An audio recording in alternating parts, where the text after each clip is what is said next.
The Somebody Like You singer told Corden, 42, that his band once played in an airport, which doesn't sound horrible except for the fact it was a tiny regional airport in Australia. He explained, "My manager at the time, I think, had done some very questionable deal to get us a couple of airline tickets," the artist teased. "We had a three-piece band and we were just gonna play at this little airport. One baggage carousel. That's how small the airport is." Upon arriving at the airport, Urban said the airport manager showed the band where they would be playing. "You know the little carpeted area above the carousel where the bags come around, the little island above it? That is where we had to play," Urban said with a straight face. "So we set up the drum kit, me and the bass player just fit in this little tiny strip, and we sound checked a little bit." Marjorie Taylor Greene lashes out at media after backlash over controversial caucus. Prince Philip, remembered as a man of great service during Canada's Memorial Service. Canada pays tribute to late Prince Philip. Former Governor General Johnston remembers Prince Philip. Canada has lost a great friend. Trudeau pays tribute to Prince Philip. Sikh coalition representative, heartbroken and in pain after shooting paddle boarding to combat plastic pollution in Lake Ontario.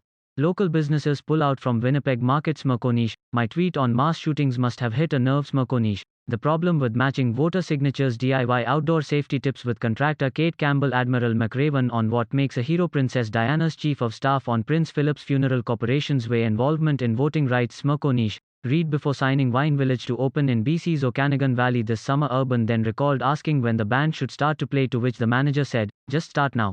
Load error. "I went, there's nobody here," and he said, "If you just start playing, I think some people will come," the musician said.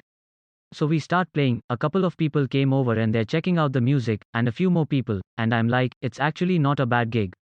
The country artist said everything was going well until the luggage carousel began to move.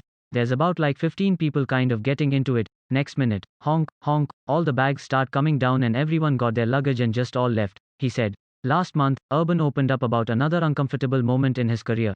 Urban appeared on McGraw's "I Will Always Appreciate the Best Guitar Lead Ride Ever" in Highway Don't Care, said McGraw.